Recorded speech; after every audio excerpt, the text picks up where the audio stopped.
Hey there, and welcome to the Jeffrey Van Dyke Show, a podcast for paradigm changers. Each week I speak with another influential leader who's changing the conversation for their audience, their industry, and this world. I am so glad you're here. Welcome to the show.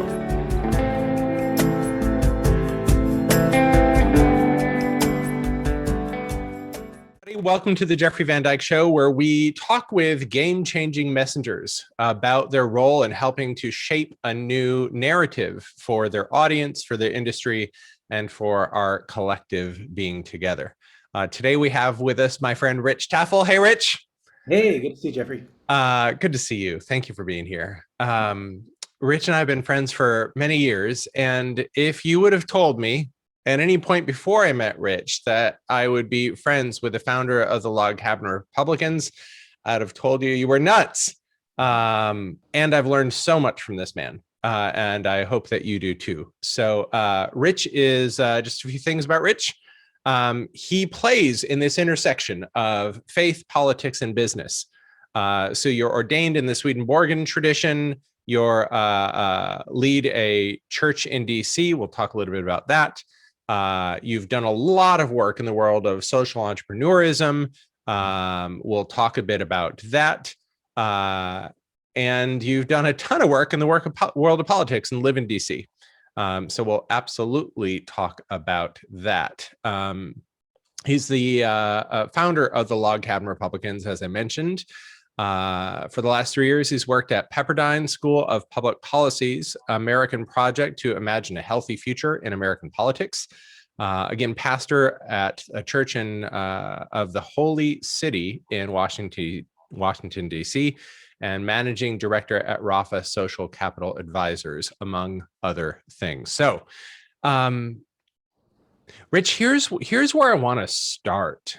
I want to start in your work about bridging narratives, because when I learned a little about, and we'll talk about Log Cabin Republicans and kind of that history as well, but I want to start really at what I consider to be the heart of your gift, which is bridging narratives, meaning I'm in my camp over here, and here's what I believe, and you're in your camp over there, and there's what you believe, and now we'll just get high and mighty and yell at each other from across the road. And you're someone who has learned to kind of play the telephone game more effectively than most folks I've ever met between lines. And these lines can be between different factions of politics and religion, politics and entrepreneurship, religion and entrepreneurship, these intersecting worlds of business, politics, and religion. And I'm wondering if you can just, like, it feels like we're let's start with the meat of the meal and then build out from there. Share with us what you know about bridging narratives, about having conversations, quote unquote, across lines. Well, thanks, and it's good to be with you. And I really love what you're doing, and I'm happy to be part of it. As far as bridging the gap, so I actually think that's the most important leadership skill in our world that we're coming into, and that we're living in a very polarized environment. It's not just left-right politically. It's polarized among class, it's polarized secular religious, it's polarized among religious people of different, fundamentalists versus more progressive. So that we're all in our little camps, we're in our tribes, we're in our bubbles. The ability to get anything done requires systemic change. Systemic change requires people working across silos, across different sectors, different belief systems. And the only way that works is if we can bridge the gap, if I can understand you, and fundamentally, if I can respect you and treat you with respect and not contempt. And we can actually recognize that our diversity is God-given and beautiful, and it's the way the universe works, and it's fantastic. And I'm not going to be you, and I'm not going to have to agree with you. Yeah. But we are going to have to work together on some things. And the biggest issues that are facing our world right now, if you just look at, for example, climate change or a global pandemic, terrorism, immigration issues, these all don't get resolved with one solution. They don't get resolved within one border. We've got Yeah. to figure out how do we work across these sectors. And we've inherited in the United States a history of silo thinking that I'm a doctor, you're a lawyer, I'm a nurse, I'm a teacher, I'm like in this, I don't know anything outside it. You know, in fact, if when I'm helping a elder in my church right now navigate the medical system, and I'm stunned by how every doctor says, that's not my area. I cannot help you. And these are Yeah. all doctors, but they're like, you're going to have to go see this specialty. I understand it. It's great that we have that expertise, but the fact that we've lost this ability to bridge it, and I'll say for that patient in that story, she's lost. She's completely lost in between Yeah. these silos, and that's in one thing, medicine. So we have created these silos, and my life has been about how do you build bridges between them. That requires deep empathy, and I have to understand what you care about, and I have to care about you.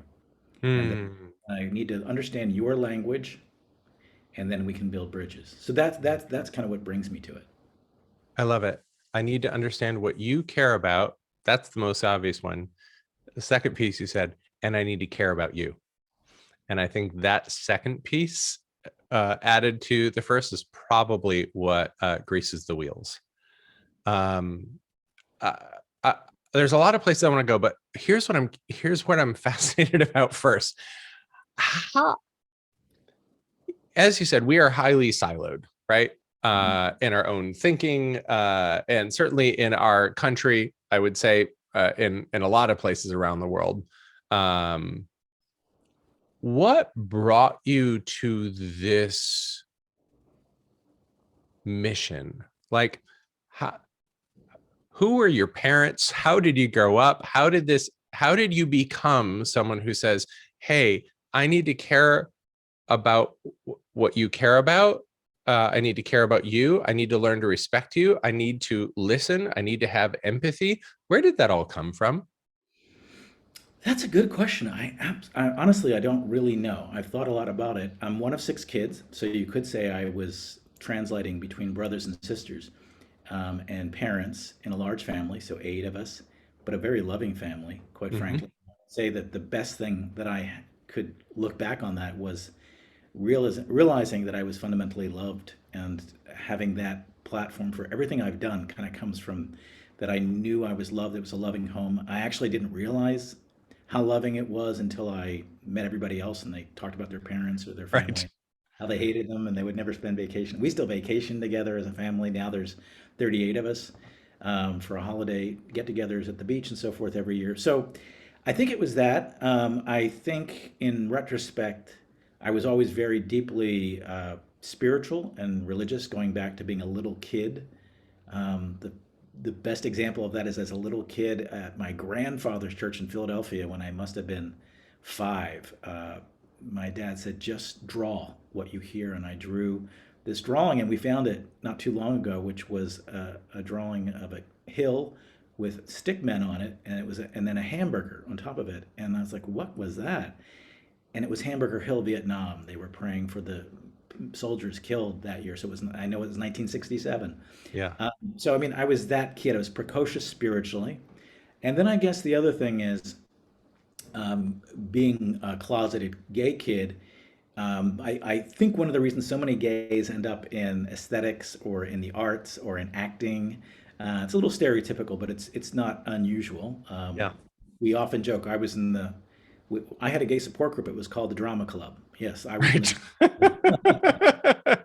Yep. But it's pretty common, because we learn to act. We're on the outside. We're performing, and we're Mhm. putting on performances. So if you're performing at some level, you don't know. You know who you are. You know it's the worst thing in the world. Everything, if it's known, will fall apart. So you're constantly paying attention to how people think, how they react, um, at a very detailed level that I don't think is normal.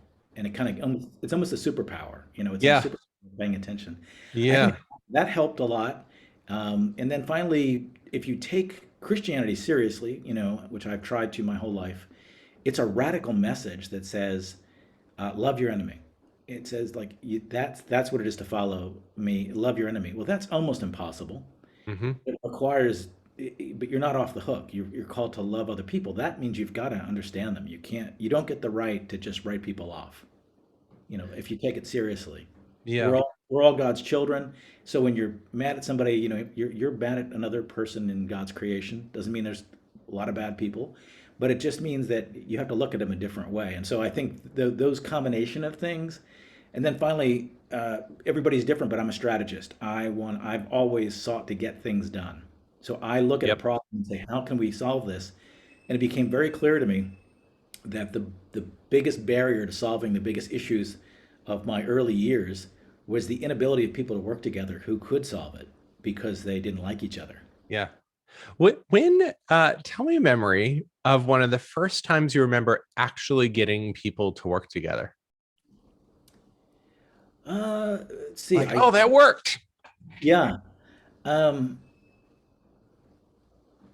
I guess where I really saw it was, after theological school, I worked at a church, but where I really saw it was politics.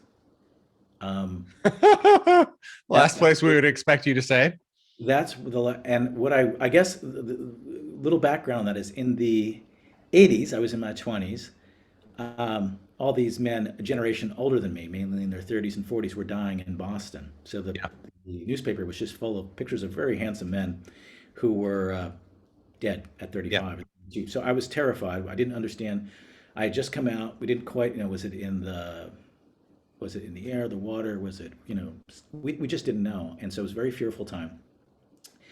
And I just decided the way I would deal with fear is I wanted to go into it. Like I wanted to understand it. So I became a volunteer for people living with AIDS. And Hmm.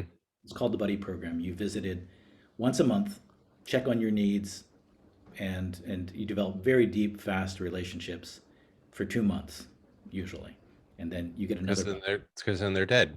But yeah, my buddy in particular, Richard, at that time, um, he lived for a year, and it was a record among all the buddies in the program. So we had a bucket list and everything else. But what I kept looking at this was, wow, I can help Richard. I can help him get groceries. He's getting kicked out of his apartment. He's not allowed to eat in restaurants. Um, the hospitals are overflowing. This is a systemic problem. I can kind of help him, and I'll help the next one, and I'll do it. And I'm learning a hell of a lot. I learned so much at 25. But I realized the solution to this was not all of us helping. Yeah. That we were just dealing with the wounds of this thing. We weren't dealing with the cause. So I got very curious about, so how does this thing get solved? It would have to involve science, business on drugs, politics, homophobia.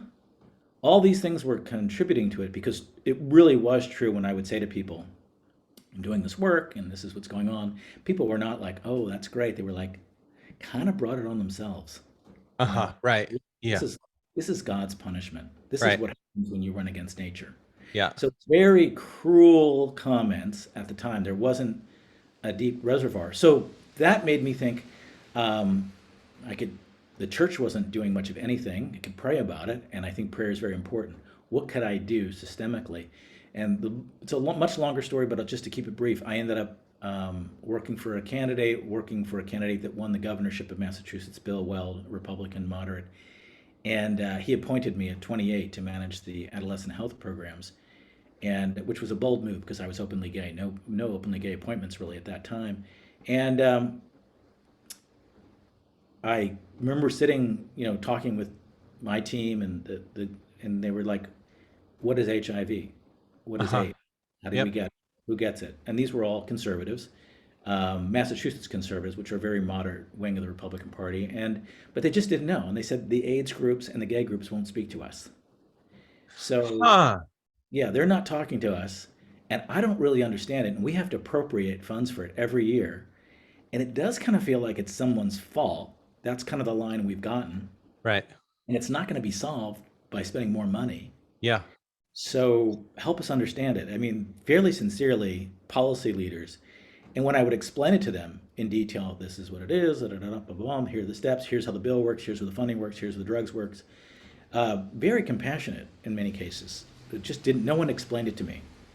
And they would also say politically, I'm not going to, there's no upside for me to support what you're doing. Yeah. Give me an upside. Yeah. How That was, did you do that? and how did I give them an upside? Yeah. Well, in the case, so Governor Weld, I can't take credit for him because he was a sort of a libertarian coming into this, and he was a compassionate person. So it's not like, but he had a gay roommate in college who became the head of the treasury for the state. But we all had these various meetings, and we, for example, the gay and lesbian groups, we infiltrated and we endorsed him. He became the most pro-gay politician in the country. But he won in 1990 against a homophobic Democrat, anti-immigrant, pro-life Democrat John Silber. And he looked at the map. We showed him the map afterward, and all the gay neighborhoods went Republican. Wow. We had taught, that was, and he won by, 2,500 votes or some crazy. I don't remember the exact, but it was such a close race. And he was bold. He was pro-choice and he was pro-gay, and okay, it worked.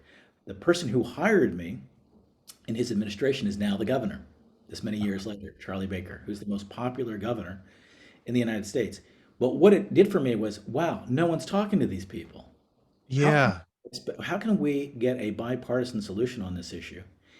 And I realized that people were less interested in solving things than they were in being right and demonizing the opposition or anybody who spoke to the opposition, because but the ball would have not moved forward, particularly on AIDS. So AIDS was my first real deep endeavor, and it was a public policy crisis. The strategy of the movement at the time was ACT UP, and that was to protest. And I think people, in retrospect, think that's what did it.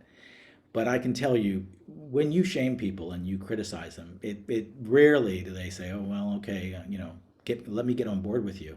Yeah. They usually kind of lock in. But we gave them education, we gave them votes, and then we organized politically. That actually was the creation for me for Log Cabin, was realizing that someone's got to have this conversation, and someone's got to have it nationally. Or if this issue becomes partisan, Yep. we're never going to see a cure. And I Hmm. was I was focused on the cure. I didn't want to just keep doing funding for hospice care. I wanted breakthrough drugs, Hmm. and that was something else that I spent a lot of time on. So you're in Massachusetts. You start with a buddy program. You see, okay, great, we can help one person at a time, and that's valuable, Hmm. but it's not going to change what's going on. Right. Uh, you get into the political world in Massachusetts. You start to see, oh, we can build coalitions, and primarily that there are a bunch of people who aren't talking to each other. And when we're not talking to each other, uh, we can't find a common foothold to move forward with. Hmm. Uh, then you say, okay, great, Massachusetts, we can do stuff in Massachusetts, but AIDS doesn't know boundaries, right? So, what was happening politically at a national scale at that time?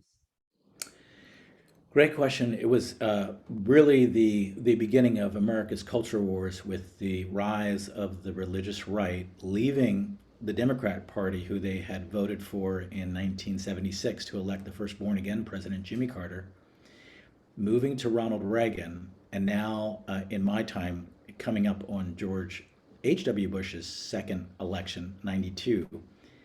And he was turning the keys over in many ways of his administration to the far right evangelicals. So this was a double issue now for me because HIV/AIDS under that crowd would have been a disaster if they got in power and they were controlling healthcare and so forth, because they did see it as a punishment and it was God's retribution. Yeah, No I grew up science. in those churches. I remember that. Yes, Yeah. really awful. Tortured a lot of people. Family values, they kick people out of their church if they're HIV positive. So I was dealing with that. The other thing I will say is someone who loved and loves Jesus, to watch that name be used to be cruel to gay people. The gay community at that time, it's hard to believe now, but in 1992, it was the hot button issue. Every fundraising letter was the peril of your kids being seduced by the gay man. Oh yeah. And there was laws being put in the books in various states. And so I was in this role where I was advising a lot of Republicans at this point, including in Los Angeles, the mayor of Los Angeles. I met with the mayor of New York, you know. So I was traveling around the country explaining really HIV/AIDS and so forth. But then the whole polarization around gay rights and the gay community was quite leftist at the time. It was Yeah. really fairly radical. And the Republican Party was being really taken over by these radical conservatives. And it occurred to me, if someone doesn't step into this, this is going to become polarized too. And it's going to be a win for both sides. The left will win because the Republicans are terrible, and Democrats will have a group forever in their pocket, and they will raise money and fear and loyalty. And the Republicans will win because they are the party against homosexuals. That's the San Francisco Democrats, they called them at the time. And what happened that really, the decision that really kind of launched me was a staffer on the George H.W. Bush campaign, who I had met with in Washington and was going to work with the campaign, Bush Quayle, would call me every day and say, they're taking over. They just gave this evangelical an office, they gave this evangelical office, and I'm whispering to you in the hallway. Long story short, he was fired from the campaign after being moved to a floor by himself and eventually fired. He sued under District of Columbia law for sexual orientation discrimination and said to me, I'm going to do this, but I'm only going to do it if you'll come down to DC and stay with me because I'm going to have a nervous breakdown. So I And you were in came, Massachusetts at the time. I'm in Massachusetts. I come down to DC, and then Wall Street Journal runs a front page story on it. Nightline, which was very well known at the time, a political show, ran a story on it and had Tyler Franz and myself on it discussing the suit. And then the next night, Larry King Live had us on, and I ended up debating Jerry Falwell on on a scriptural basis, and that launched everything because it was perceived that I defeated him in the debate, and a lot of donors in the gay community. This is really pre-internet, but they would contact me and say, "I will give you money if you'll move to DC and take this on full time because." If we just keep criticizing and say, don't push your religion on me, Jerry Falwell, we lose. Right. But if what you Yeah. did is you went Bible verse for Bible verse with him as a Christian. Now, And that really launched me, and that moment kind of launched everything. I hear that. There's a couple of things I want to tease apart before we move ahead. One is, so you went to Harvard Divinity, is that right? Mhm. And then was your father a pastor? Did you grow up with? Not my father, but he was a great spiritual mentor. But my grandfather, great grandfather, great grandfather, great grandfather, all the way Okay, back to Germany. got it. So there's a long tradition here that you're a lineage you're part of. So you have the capacity to speak in that language to Falwell. Hmm. What I love about this, I often talk to my clients about who can you bridge to. I first started thinking this way when I had a client who landed a contract with one of the biggest mining companies in the world. And I'd done some really deep work with this guy. And I just remembered thinking, well, the miners would chew me up and spit me out. Right. I can't bridge to the miners, but I can bridge to this guy and he can bridge to the miners. Right. He grew up in Rust Belt, Pennsylvania with a son of a bitch dad. So I love how life sets us up in ways that we would have never seen or known. And here you are, someone with this long lineage around the scripture, able to talk to Falwell, coupled with, you said something a little earlier of like, it was so hard for me to see the name of Jesus used to rake people through the coals. Exactly. And I could feel the pain in your heart when you said that. And I imagine that it's that pain coupled with your strategic thinking and all the other pieces you have, but that pain that said, I got to do something about this. Is that true? That's exactly true. People think of me as a very political person, but the truth was everything was motivated by my spirituality. Like it was always, in a way, I was always fighting for Jesus too. I was like, I am not. I don't really care about the Republican Party or the Democrat Party. I know people always ask me a lot of questions, and I certainly can. I'm deep into politics. Those are just, allegiances for periods, and who knows what's going to happen next. My faith in God is so deep, and the message of Jesus is compassion. To see it used to torment people, and when you're doing so much work with AIDS patients in the 80s, I'll get emotional if I go into it too deeply because I'll go back to those rooms. Tormented, Yeah. tormented, praying the Lord's Prayer with people who are saying, I'm going to hell. Yeah. Don't let me die. Yeah. I'm going to hell. And I'm like, you can let go. And, so that, you can tell it's still a wound. That experience. So when I'm debating Jerry Falwell, there was a lot of righteous anger in there. I'm fighting for these people, these guys that I, had seen in their deathbed. I'm really angry, and I'm not, and I'm cool, and I'm calm, and I don't think I was screaming, I wasn't screaming, yelling, but how dare you? And then I did know the history, for example, in this case, that the Southern Baptist Church, of which Jerry Falwell was a part of, I had been raised in the American Baptist Church, and I knew that we split over one text primarily: slaves, obey your masters. So an entire denomination of Christianity in the United States was created around a text to defend ownership of human beings. Hmm. That is blasphemy. That is blasphemy. I can't judge people in certain different times because there's an evolution taking place in the world. But that's what you're founded on defending slavery. So in my debate with him, he said, you don't take the Bible literally. Well, that's kind of the end for a liberal Christian. They go, well, no, I actually don't. So, and I said, no, you don't, Mr. Falwell, because do you believe slaves should obey their masters, which is a passage from Scripture you used for many years in your denomination? And he said, no, that's not what it says, and it's not literal. What I knew in that debate that a secular person wouldn't know is that his members watching, or even the middle America, were like, it does say that, Yeah. actually. Yeah. So he's picking and choosing. And Yeah. that was my whole point, that everybody picks and chooses. Yeah. And it was being weaponized. And then I really, for the next decade, it was a series of religious debates, including I was one of the first advocates for gay marriage. I did a college campus tour on behalf of gay marriage in the mid 90s against the Christian Action Network. And so it was Bible verse for Bible verse. And I wanted to, talking about language, I spoke in their language because I knew I didn't care about them, but I knew so many Americans said, I don't, I don't really have an issue with you being gay, but I'm Catholic. I Right. don't have an issue with I'm gay, but I'm fundamentalist. So It's not my issue to worry about. yeah, but I just know that like my church says it's wrong, and I've got to obey my church. And it's like, I actually I'm a minister, and they'd be like, okay, whoa, how could you possibly be? That doesn't fit together. And that a lot of good people were like, never really made sense to me to be homophobic. I was just following the leaders. The people who were I was debating were in a business. They were in a business that was hugely profitable to make money on exploitation that has now snowballed into the crisis that we're in the culture. But I was watching the very beginning of it. How do you exploit people, create fear, and raise a ton of money?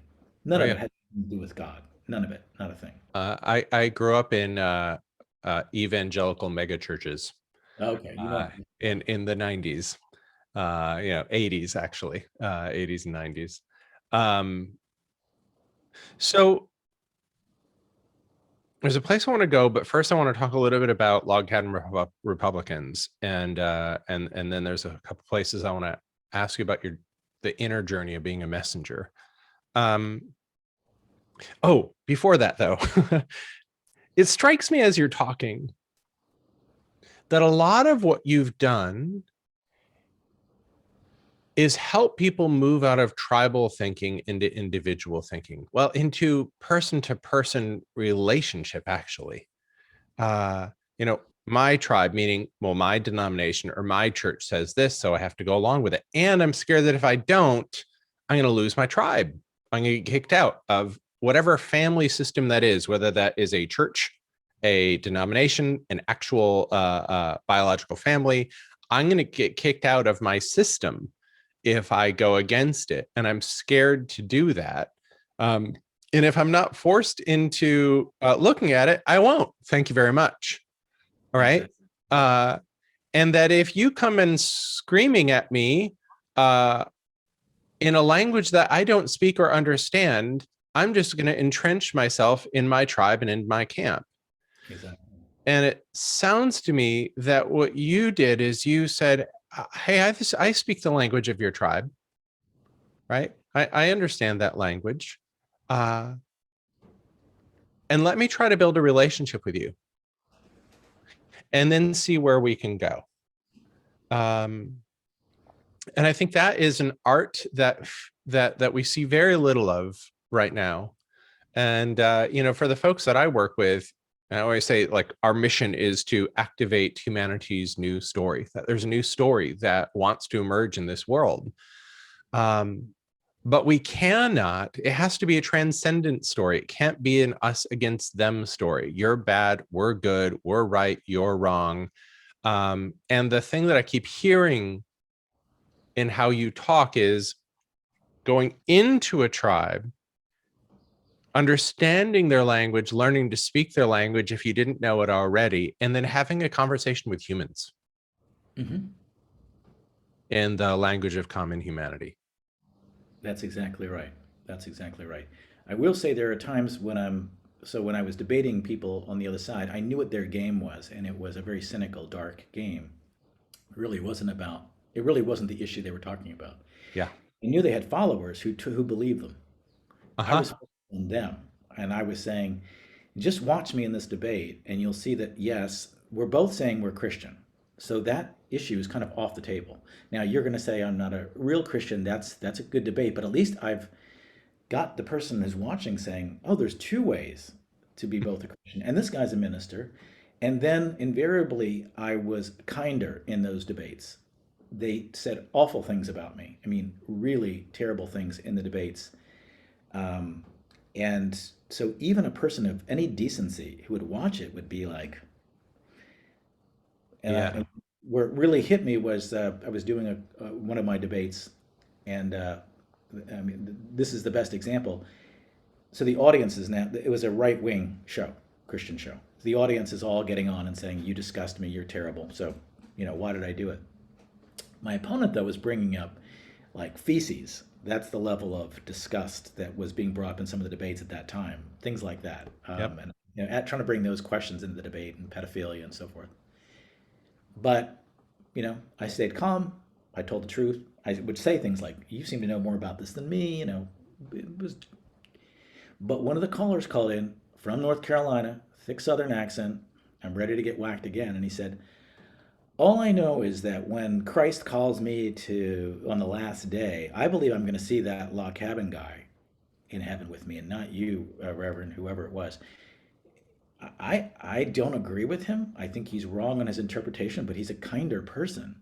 So that was, to me, that was my audience all the time. I didn't expect to win those folks over, but I am at least muddying the water for their I fundamentalism. love what you just said, because so often I think when we have a message, we think we need to or have to or want to win everybody over. And I think oftentimes we think we project our worst fears about stepping out with our message on the naysayers and the fear of what the naysayers are going to say. And what you said, oh, that was never my audience. I was clear about who my audience. It was that caller from North Carolina. I wanted to at least put a crack in, an opening in. And I think it's so critical when you're a messenger to know who you're speaking to and who, frankly, you're not going to really care much about. Right, you're not going to win over, but they might have an audience that's paying attention. And that's the thing, right? That there may be, because I always talk to, when people are preparing a speech or going to do a keynote somewhere, I'm like, your job is not to speak to that whole audience. If there's 100 people or 1,000 people in that room or more, you are not here to speak to that whole audience. You need to be clear about precisely the subset in that audience you're going to speak to. Now, if the other people get some value, great, fantastic, that's awesome. But you need to know, if you're on a mission, you need to know who you're here to serve and who you're talking to. And I think very, very few people I work with are actually really clear about that at least before we start working, right? And so to hear you know who your audience was, here's who I'm speaking to. Oh, and this person over here might have an audience where those people congregate. All right, great. I'll go there. How did you deal with, you know, I remember the conversations about gay people, about HIV/AIDS in the 80s and 90s. It was awful. And here you are, really like front and center in the spotlight. Uh, right? I mean, if you're on primetime TV debating Jerry Falwell, you're kind of the poster child. Uh, how did you deal with all that hate and venom thrown at you? There again, I would have to say I could have only done it by the grace of God. In other words, my faith sustained me, and for whatever reason in my background, I'm not somebody who needs to be liked. It's Uh-huh. not. I understand that because I do a lot of coaching, I do a lot of strategy, and I'm really stunned by how many people can't move because there's an imaginary audience that they're not pleasing, and it's not even real, but it's frozen them because they're Yeah. worried about, yeah. So I was courageous, and I don't. It's not something I can really say. Oh, I cultivated this great courage, and I'm a very high end. It was by the grace of God. I don't know really because I constantly went against what everybody would have recommended at the time. Like, don't you do this and you're going to be killed. You're going to do this. So I had to call my parents the night of, and I had just come out to them not too long before, and tell them I was going to be on Nightline and have my mom beg me not to go on television. Mm. It's one thing to be an alcoholic. It's another thing to go on television and brag about it. That kind of culture of it's okay. We love you anyway, but to go and try to normalize it, and it's embarrassing. I remember that rhetoric, love the sinner, not the sin, Yes, about being gay, and that being gay is a choice. So it's like alcoholism, and you can choose to stop it. right. And why would you go on national TV and brag about being an alcoholic? Exactly. So, I mean, I was that my parents, that's a very close relationship that was frayed for a while, my family, friends. And the other thing I also knew was that the gay political establishment, then and more so now, but it was very, very partisan, and it had an agenda beyond just gay rights. It had a lot of people who were party people, and they would advance in the party. So I got very much demonized within the gay community for being, as Barney Frank would call me, the head of the Uncle Tom Club. I was an Uncle Tom. I was sucking up to the Republicans. Well, of course, nobody was fighting these people more than I was. Um, in those days, a gentleman who later went on to become the treasurer of the DNC, gay man, wrote me a big check and supported me. So there was still that moment where he's like, "We need you. We're all Uh-huh. in this together," and all But of the. would he say that to anybody else, or is this all behind closed doors? I think he'd probably be a little. We've been in public situations, and he has said to people, "I gave Rich money. It didn't work, but this was before he was that partisan. But it just showed at that time, all of us who were kind of in the battle were kind of, we knew we were in a losing battle. So Mhm. we all worked together. I worked with very radical far left. I get along actually with the sort of the Marxist communist wing better than I did with the establishment wing because they respected courage and they respected the fighting and battle. And I respected them, and they were straightforward about who they were. The party people, the establishment people, they were always we can do a fundraiser about this and let's raise some money on it. But they were not doers. But they cultivated images in the community of being heroes, but it wasn't really true for those of us that were on the front lines. So yeah, I was taking it from all sides. I don't really know. I'm sure I have to this day, some PTSD from that period because it was so brutal. I mean, it was just constantly, you're getting it from within the party and you're getting it from, and it looks like a losing battle. All the polling of the time, first thing you'd say in a debate with me on gay marriage was, Rich, what percentage of the American public supports your position? You know, they asked me that on McNeil Air, first question, like, you're fighting for gay marriage. And I'm in a losing. I'm like, yeah, we haven't begun educating on this yet, but it's probably maybe it's 20%. Yeah. And they're like, I remember the question on that show, McNeil Air, will this issue ever be resolved? Do you think like we'll ever accept gay people in America? ever. It was unimaginable. Yep. I said, "Yep, we're going to get through this in a decade, and we're going to look back at everybody who opposed us as we do as the segregationist." And I was crystal clear on that. And I was at a debate with Gary Bauer at the time. So, um, yeah, I think by the grace of God, I had the courage. But that's been for me, a good indication in life is that I'm not one to let's take a poll, see what's going to be the most popular thing, and go with it. I find many leaders are followers. Hmm. They just kind of take a poll. That's what politicians are. That was my big education. None of them were leaders. They were all really good followers. If I wanted to get them on my side, I had to create a win for them. I had to Yeah. create a win for them. I couldn't just say morally, I could, but it has some power. It has more power than people think. But at some point, if you're asking somebody to do something that's risky, and they're risk-averse leaders, that's what politicians are. Yeah. You've got to give them some sort of victory on the other Yeah. side. That's Yeah. really why. That's why I got so. That's why I created packs and chapters, and got really into the deep, deep part of politics. All right. A couple other places I want to go around the messenger's journey, but let's go back to 93. You found the Log Cabin Republicans, a national gay Republican group. Mhm. And I mean, talk about, you know, getting it from both sides. Republicans don't want you, the gays don't want you, right? Why did you start it? Well, the real reason I went to Washington to open the office was through the Tyler Franz story, frankly, a year earlier, the '92 convention, Pat Buchanan, Pat Robertson, Jerry Falwell. And I knew that the way the gay community was going to fight them by just saying they're Christians are terrible people, that they were going to lose. We would lose. If that's the debate between the Christians believe this and the gays believe that, we're gonna pull the short end of the straw there. So I knew that was one reason I realized, and it's in my party. I was a moderate Republican, so I was like, it's in my party, and this is really a populism. It's not a conservatism, and it's a fundamentalism. It's not really conservatives were never into that fundamentalism either.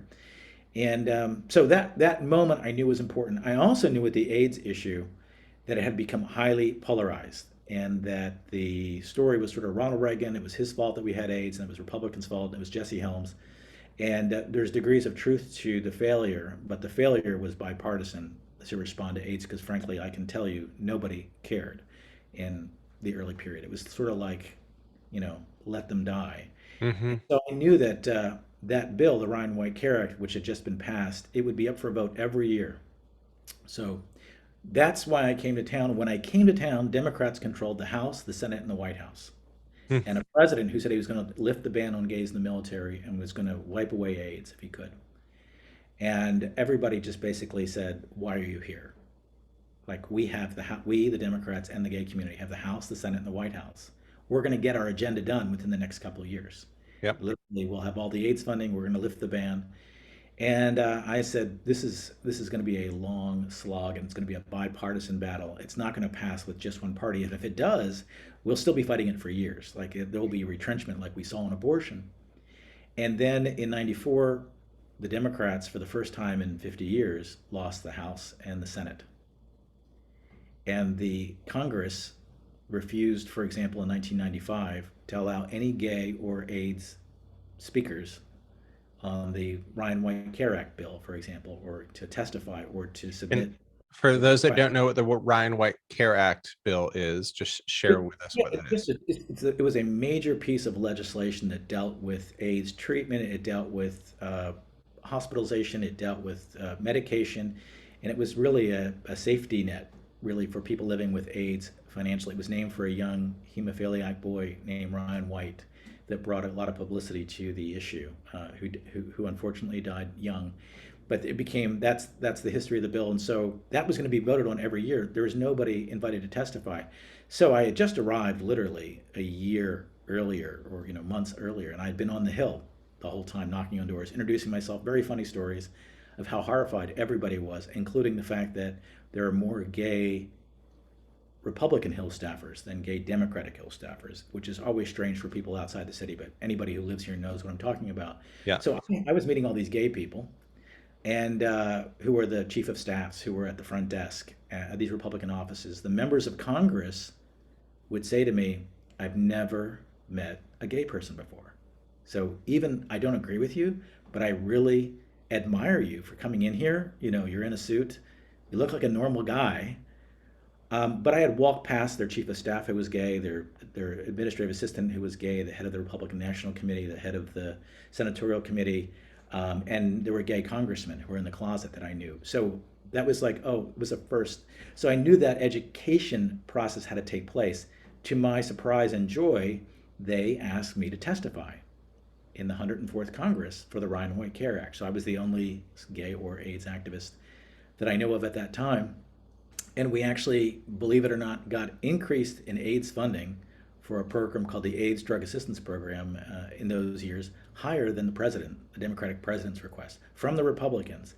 And I made an incredible coalition with one of the most homophobic members of Congress at that time, who's then became senator since has passed, Tom Coburn of Oklahoma, who was a doctor. And I said, I know you don't agree with me. He's a fundamentalist, but this is a medical issue. Hmm. A long story short, it's a long story, but he became my champion. He went to the floor and he lobbied, and he was called Dr. No, and he was a fiscal hawk. So once he did, all the moderates, which was almost everybody to the left of him, had no choice but to get on board because Tom Coburn was on board. So I would strategically pick allies like that. I'd always go to the one who would be the least likely and know that if I can get them, everybody else will Now have to be. they're all going to follow. So I want to just tease apart something you just said, um, because you said, "Oh, he was a physician, he was a doctor," and I said, "No, this isn't a moral issue, a religious issue. This is a medical issue." And it sounds to me like part of what you've done throughout your career is look at how can I shape this conversation in a way that's going to work for the person I'm talking to. Exactly. That's a beautiful summary. That's exact. It's cliche to say win-win, but I'm always thinking, how can I help you be successful? Uh-huh. You know, Yep. what could make you successful? And sometimes that's science, sometimes it's business, sometimes it's political partisanship, and sometimes it is the moral issue. I have made the moral case, and I've been amazed how successful that has been at times. But it's not something you can rely on. You have to kind of, particularly with political people, you have to give them a win. Yeah. Yeah. Um, so that I want to just fast forward to today. So we've done Mhm. like this kind of deep dive into a bit of your history. Today, you do a lot of different things in the world of politics, religion, and social entrepreneurship. And I'm wondering, like, what are you up to today? Like, what's your stake in the ground? I know that, you're in Massachusetts and you're in the buddy program and you're saying, hey, this has to be systemic change or nothing's going to change. And that sent you on that whole trajectory. We're in a pretty precarious time today. And I'm wondering for you personally, what are you seeing that you're saying maybe akin to that time? Like, hey, now this is the issue, and I've got to start putting my attention there. That's a great question. To answer that question, I'll just quickly bring you up to that moment. I'll say it very quickly because it will make sense why I'm focused on this. After I did Log Cabin, I started a social entrepreneur strategy company. I worked first on AIDS in Africa, getting a program for AIDS drugs to Africa, then worked in Mexico, then worked with numerous social entrepreneurs in the United States, coaching them and doing the first competition. So I was very interested in the idea that business could be used because I have that capitalist side, but if it was bent toward doing good with stakeholders were everybody. So I really got into social business. What was also helpful in those strategies was when policy needed to be changed. So I could do that too. So now I was learning the business language and the political language, and I had the spiritual language.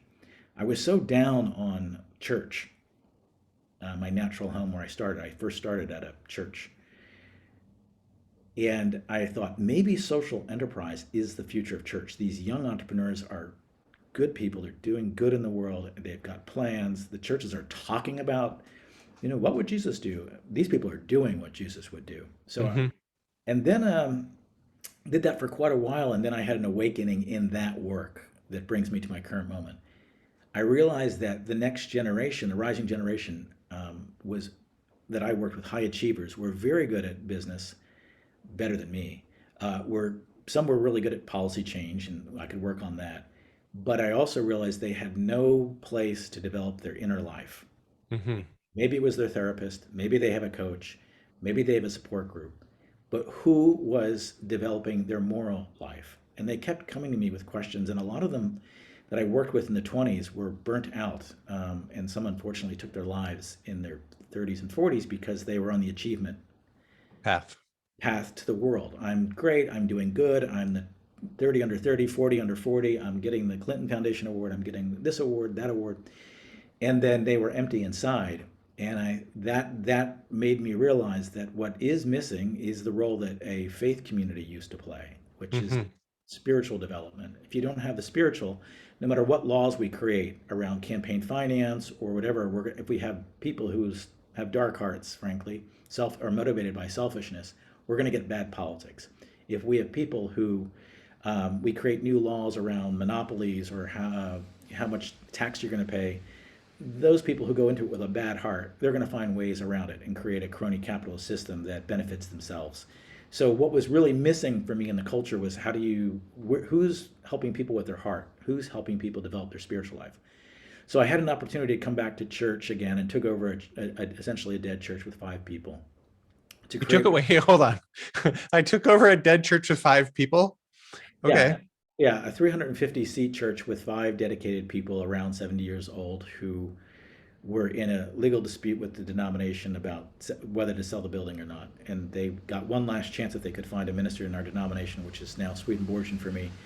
And I said, if I could create a spiritual entrepreneur incubator in the church, I'll do it. Well, nobody knows what I'm talking about. No listeners probably don't know what I'm talking about. Well, what my point was, if we could transform a church space and church teachings into what I've seen in an incubator space where you develop both your inner life and your business life, if you could bring, again, integration is a big theme for me.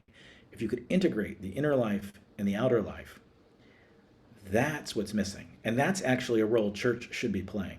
And I Mm. feel the church is pretty dead. 6,000 churches a year are closing their doors. And it's not just because it's just bad young people. It's that they forfeited their role of leadership on the inner life. Young people would not trust them for that. They watched those debates with Jerry Falwell, and they said, "I don't want to be associated with that." So I'm trying to create what I call a spiritual entrepreneur incubator, and that really means, for example, in my social entrepreneur world, I would take you through how to create a business, how to create a plan. You're very familiar with this. Your listeners know that. I did something we called it Shark Tank for Good in Michigan, where we Yep. did competitions. So that's very familiar. But this is different in that in a cohort, one session is focused on your inner and spiritual life. What's your source? What's your purpose? Why are you here? At the deepest level of whatever it is. I'm Christian, but I would say whatever faith path you're on, fantastic. But you Does it need, require a faith path? for me, it does. And that's a very broad interpretation of what a faith path, and that's a really interesting conversation. But I would argue, so I have atheist clients. They believe in something bigger than themselves. That's what I'm getting at. What do you believe in that's bigger than Okay. yourself? So not when you say faith path, you're not necessarily saying a religious path. I'm not, but it's interesting. I'm going to share with you. The only thing I can teach you is some stuff I know from faith traditions, Uh-huh. and it's not going to be what you think. And I'm not going to make you. There's no signing up for it. But that's just where I'm coming from. That's the wisdom that I can share. But the reality is that I've worked with atheists, and I've worked with people who have been steeped in the church, and as if I want to say who's following Jesus more closely, very often it's the atheists. Hmm. So that's how complicated this gets. I Yeah. find they're more receptive to a message of spiritual change. They Once they get over the fact that I'm a minister, because they're afraid of that, they love it. But it's a nebulous area. But I'm using the word spiritual, And in the broadest sense of the word, it's not any denomination. And you'll focus on that. And I learn from them what faiths are out there, what spiritual beliefs guide people. And we're all diverse. And then the next session, for example, the next one would be on, I'm going to take you through 9 points of a business model. Yep. We'll work on those and which one are you missing. And then the next one is, so it's integrating both of them, and then setting up desks here so people can work during the week, and turning the building itself, which was heavily undercapitalized to the tune of millions of dollars, turning that into an enterprise too that will actually produce funds for this type of work, which we're doing.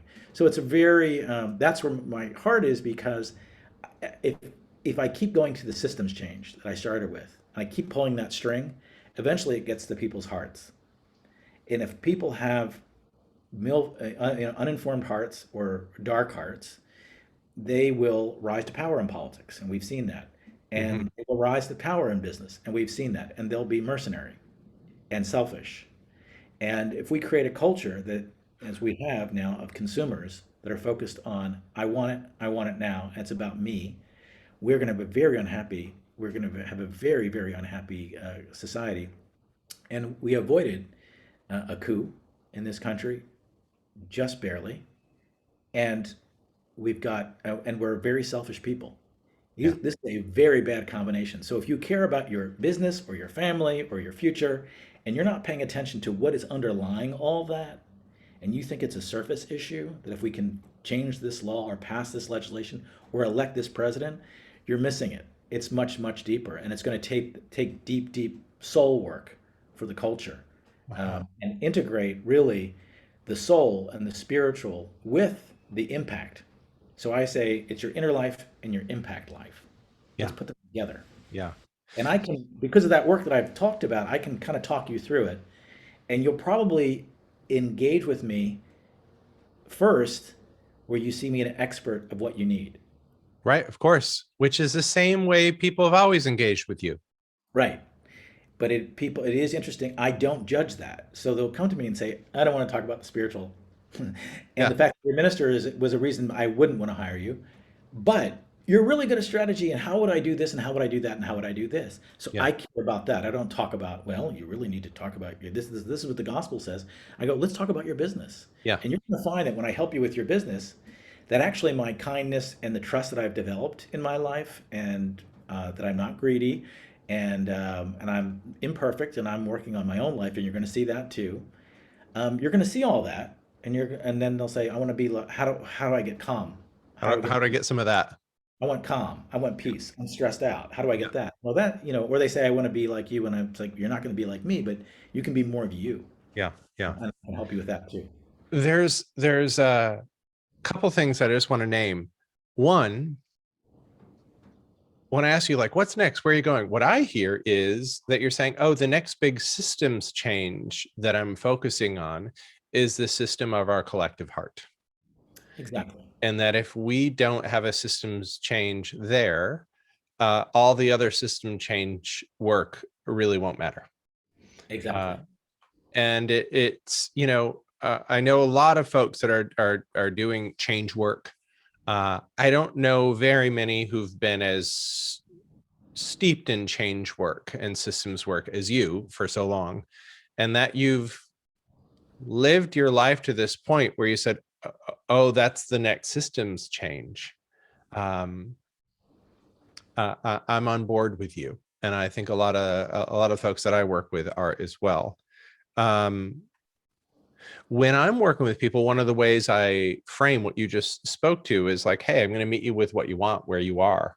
I always say there's a 1 square inch you can drill a mile deep in the market, and it's where transaction and transformation come together. That we need to find transactionally what's the pain and problem and what's the promise, right? For your message, for your business, for your offering, whatever it is. And it has to meet the pain and the problem that the market, your audience actually is aware of, right? Has pain around, is willing to invest to address. If we don't have that, we're dead in the water. And I think a lot of when we're in the like, no, I want to help people, we can sometimes forget, hey, we've got to meet people where they are around their need, their frame. And then there's this piece, in marketing, we always say people buy with emotion and justify with logic. But I would add, they get attracted or magnetized to us by essence. Mm-hmm. There's something they can sense, right? Not always put their finger on or name, but there's something they can sense in who you be, who you are, that they say, I want some of that. Oh, that piece that you have, I want some of that piece. Oh, that sense of there's a compass you have deep inside of you. Where's that come from? All right. How do I get that? Because I can accomplish things, but I'm a little adrift internally, and I know it. And it's causing me distress. When you look at a systems change of the heart, I hear you taking over this church as my imagination is, okay, I'm trying out a new template that could potentially move beyond this one church in DC. Completely. And I love hearing that, because you've done some pretty significant things over the years. And when we start the next thing, we start with the next experiment, and it's not the big kabang right out the gate oftentimes. Exactly. I'm going to venture to say most of the folks listening to this are part of, whether they've named this or not, I've never named it this way myself, of this systems change of the heart.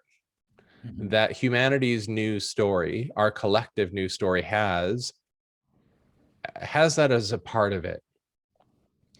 And they may not be in the social entrepreneur space, and they may not be in the conjunction of religion and business and or politics, religion and or faith and business.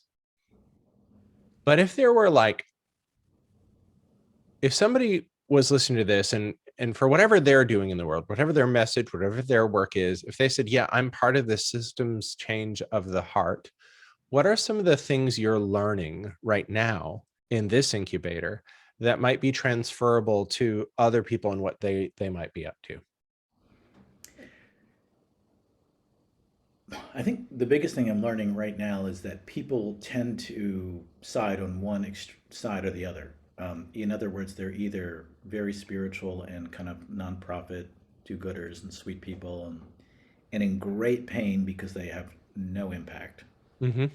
kind of come to me in tears. And they feel called by God to do what they were called to do, and they are in pain. And they can't afford to hire a coach.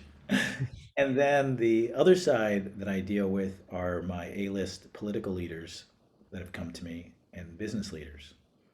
And they are well known, respected in their field, made a lot of money, generally more male, the other more female.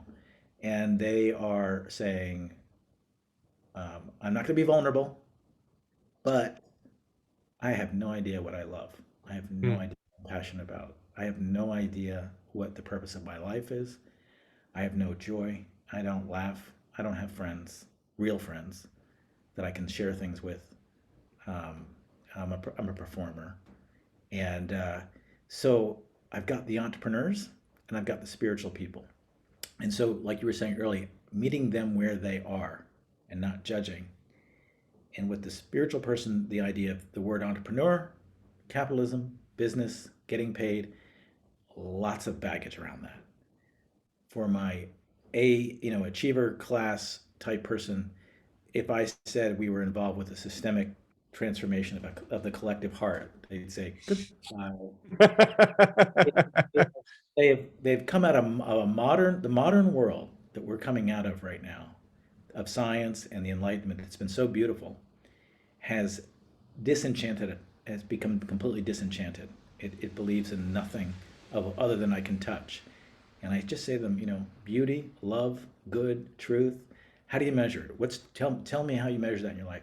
Not everything is measurable. The most important things aren't. But they are so afraid of woo-woo. They're so afraid of faith. They're so afraid of New Age that they're in this very cynical, Yeah. nihilistic mindset. And so I have to be with them there. In fact, I would say in a funny way, each of them insults me sometimes too, even though they don't mean to when they engage me. The spiritual person, when they come to me, will say, I don't want to be like you, like you're so pro capitalism. I don't want to be all about money like you. Okay.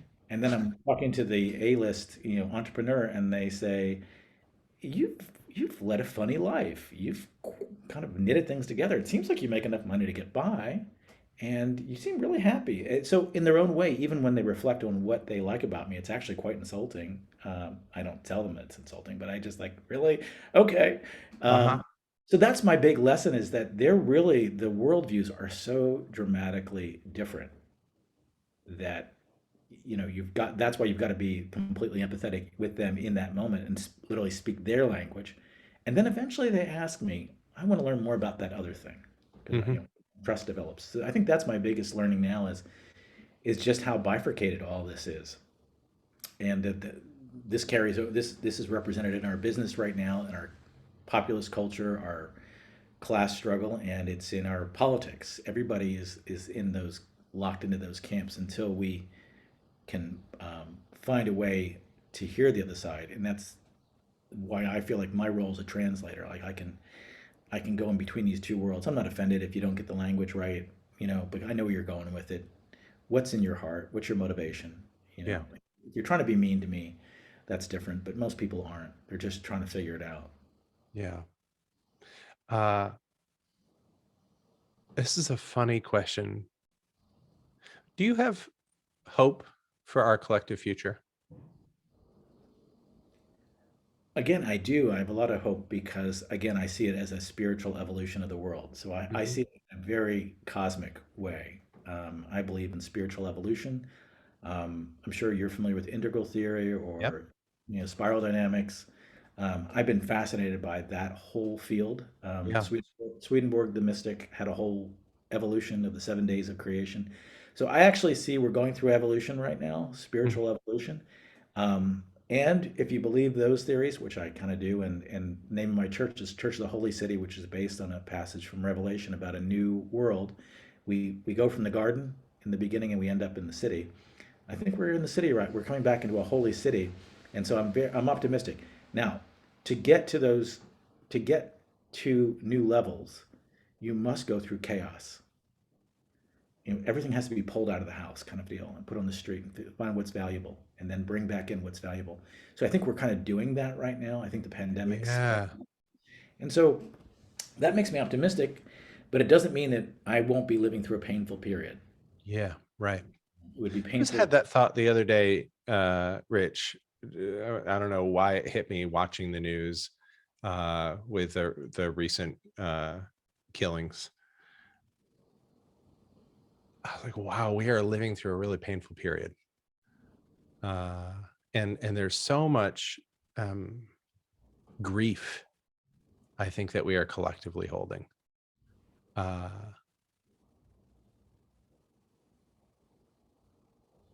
and if there's one thing I'm hearing from this conversation, um, if people just, I mean, hell, when people are grieving, if you can just start by hearing them, and that's on the individual level as well as a collective level, uh, that goes a long way to start. At the very beginning, you said if you can't respect them, you don't have to like them, but can you respect them? Uh, and even when you said, yeah, the Marxists, um, communists, I, they respect me, I respect them. When I do interior work with folks around the part of them they don't like, uh, I never seek to do any change internally because they're currently judging and against this part of them. And man, if they could just get rid of it, everything would be better.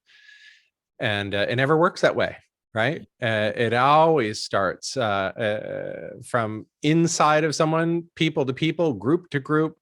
If we can't find a way to go, okay, how did you get here?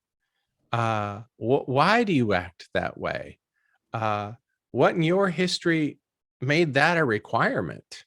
Uh, what was the noble goal of it at the beginning, even if you've forgotten it along the way? Uh, you know, how would your survival have been threatened without this way of being? if I can start to understand it in a frame of survival, I can begin to have some respect. I might not agree with it, and it might be shooting you in the foot today, but at least I can start with some honor and some respect, and that can change so much. Um, Last two questions. One, I find that when I'm working with leaders and they're really stepping into their mission, oftentimes there is this journey from leading from their competency and skill, which is born of their wounding, to leading with their genius, which is an expression of their essence. And that is a big transition because we're so used to being praised and honored and rewarded for our competency. And oftentimes our wounding sits right on top of our essence. Our wounding is where our essence got stepped on so many years ago, right? Where we got blamed, shamed, judged, ridiculed, whatever. And that when we really step into our life's work, we often have to start leading with our essence, not with our competency.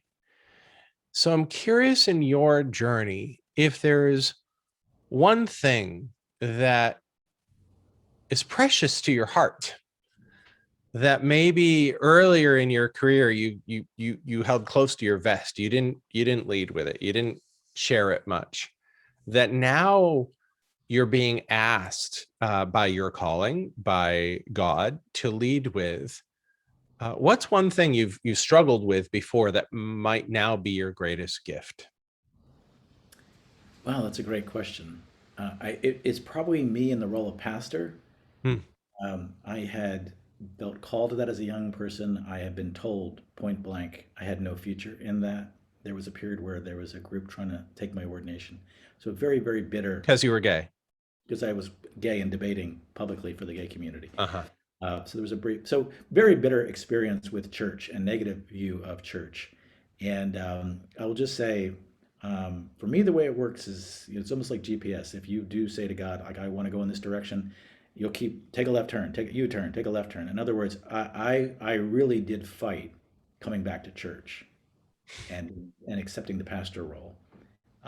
And my guided sources and so forth, started shutting down the roads. And they were, Yeah. this will shut down, and this will shut down, and this will shut down, because you've asked us to guide you. And if you're going to ask us to guide you, we're going to do it for what's best for you.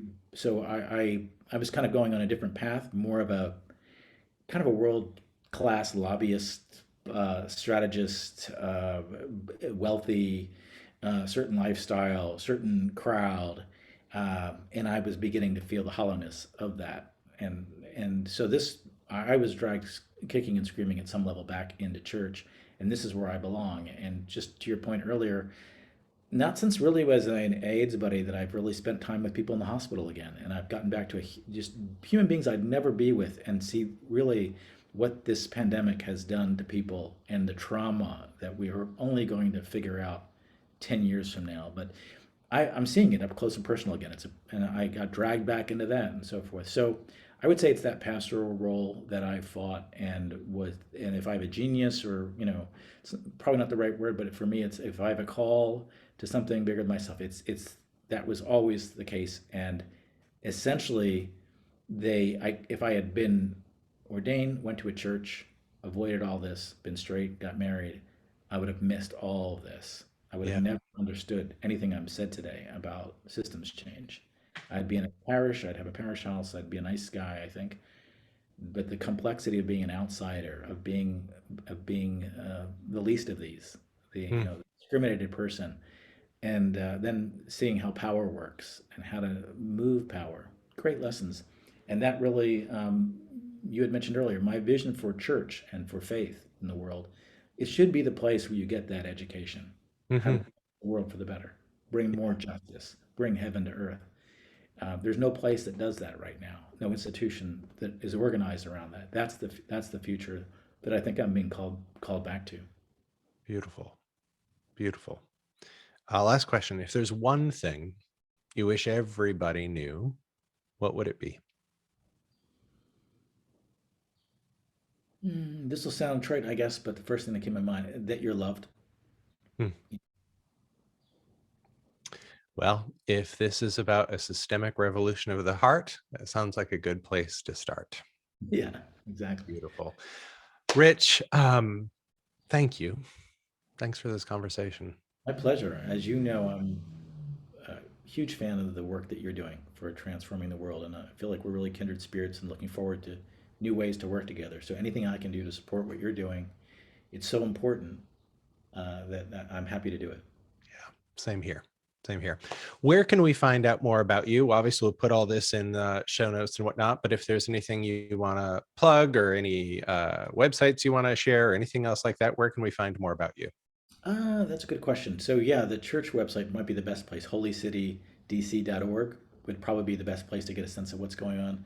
And if anybody wants to email me directly, it's simple. It's just my name, richtafel@gmail.com, and they can ask questions. Keeping it easy. I like it. Rich, thank you, my friend. This has been a delight. I appreciate your heart, your time, your wisdom, and your friendship. Thank you. Hey there, thanks so much for listening in. If this conversation was powerful, if it stirred your soul or inspired your journey, then be sure to share it with a friend. Just copy and paste the link wherever you're listening to this podcast and text that link right now to a friend that you think would be inspired by this episode. And if this is your first time here, be sure to click that subscribe button over on Apple Podcasts, Spotify, and I'd really appreciate it if you'd leave a rating and review so I can get to know you and your thoughts better. To learn more about the work I do with emerging and established paradigm changers, go to thecourageousmessenger.com. That's all for today. Thanks so much for being here, and I hope to see you in the next episode.